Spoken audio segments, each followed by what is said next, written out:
Good afternoon everyone.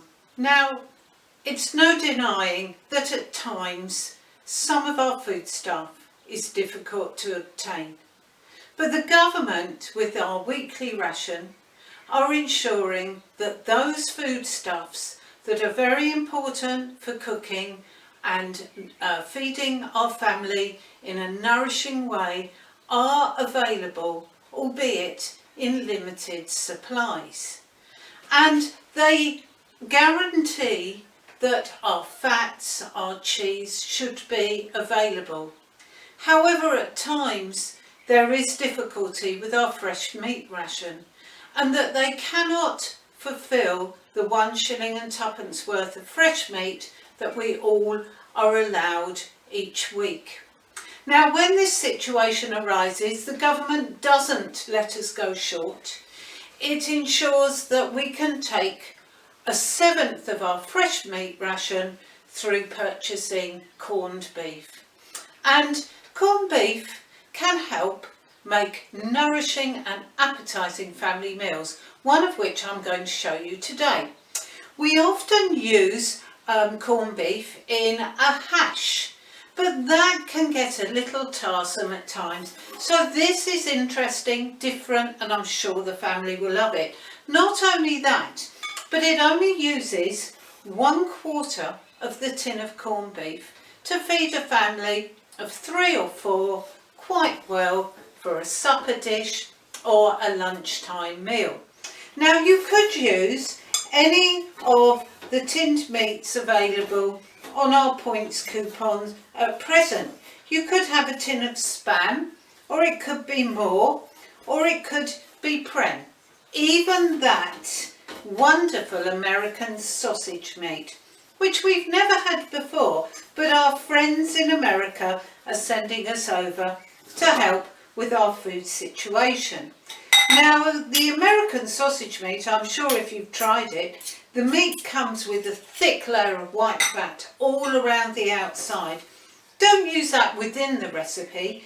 Cut it off and use that for frying. It makes a wonderful fat when your lard is a little short. You can fry your chips in it or use it for shallow frying of foodstuffs like this recipe I'm showing you today. But I'm using corned beef today. Now, I've taken 1/4 of a tin of corned beef and just mashed it with a fork, and I'm now going to add some other ingredients to it. First of all, oatmeal. Use fine if you can rather than pinhead oatmeal. This is a wonderful substance. It's home produced. It's easily available and it isn't rationed. So ladies, try to use this as much as possible for thickening sauces or soups, or for using instead of breadcrumbs to coat, or in the recipe to fill the more rare and difficult to obtain items like the meat and the cheese. It bulks it out, and being not rationed, it won't make a dent on your points coupons, and also it's very good for the family, oatmeal. It's got calcium in and it will really help their vitamin and nourishing foodstuffs. Now, I'm also going to add 2 good tablespoons, that was 2 tablespoons of fine oatmeal by the way, 2 good tablespoons of that best friend you have in the kitchen, and of course that's good old potato Pete. You've got him in your Dig for Victory gardens, no doubt. Well, make the most of him rather than just serving him as a vegetable, because potato Pete, whether it's in cold boiled mashed potato form, can take the place of fat in your pastry. When he's just grated raw, he can take the place of some of your suet in your steamed or boiled suet puddings. And he can also make all your precious ration food go further. It ekes out your meat, your egg and your cheese. So that is 1/4 of a tin of corned beef, 2 tablespoons of fine oatmeal, 2 tablespoons of mashed potato without butter or milk, ladies. Just make sure it's plain boiled potato. And we're now going to season. I'm going to add some salt, some pepper, and if you have some tomato catsup or any tomato sauce that you may have bottled yourself, or if you're lucky to get some of the Heinz from your local shop. Now I'm going to pop in a dessert spoon of tomato catsup. Now, of course, tomato catsup and tomato sauce is a wonderful flavouring for those months, the many months of the year when tomatoes are unavailable. So give that a mix up. I'm also going to add some parsley. About a dessert spoon of finely chopped parsley. Add that in as well, and that will really boost the vitamin C content of this delicious meal. So pop that in. And then finally, to bind all the ingredients together, I'm going to use some dried egg. Of course, dried egg is so useful for helping our very precious egg ration go a long way further. I'm going to use only probably for this mixture about half a dried egg. So rather than mix up a complete dried egg, I'm going to do half the quantity. Now half the quantity, of course, is just half a tablespoon of dried egg powder. Now do remember, ladies, if you leave your eggs in a packet, they can become damp. Make sure once the packet is open, you've always transferring it into an airtight tin.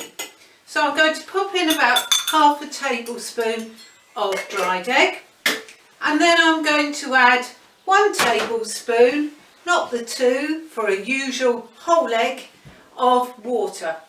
Now many ladies ask me, how on earth do I reconstitute my dried egg without the lumps and ensure that it is very smooth? Well, there are 2 very easy tips here, ladies. Firstly, never use straight from the tap water. Cold water will not mix with fat, and eggs do contain fat. The second tip, rather than use the bowl of the spoon, use the handle. That's the best utensil that you have in your kitchen to just smooth the dried egg against the side of a bowl and ensuring all the lumps are dissolved. Now if by chance you do have some very stubborn lumps, you can always add a pinch of bicarbonate of soda, which should remove them. So my egg is now reconstituted, and I'm going to pop that in and mix that all up with the corned beef, the oatmeal, the mashed potato, and the flavourings of tomato catsup, salt and pepper, and some parsley. Now of course, with this mixture, which is now ready to cook, we could just make it into a fish cake or a risole shape, but ladies, the really important thing in your kitchen is to make sure not only the food that you serve your family is nourishing and tastes good, but it needs to look good as well. An appetizing meal always will taste better than one that's had little effort into making it look good. So instead of a risole or a fish cake, if we're going to give them meat, let's make it look like meat. Now I've put some oatmeal on the surface, and very easily I can shape the mixture into a cutlet or chop shape. Now, we're giving them a meaty meal, so we're making it look a meaty meal. And there's my first one.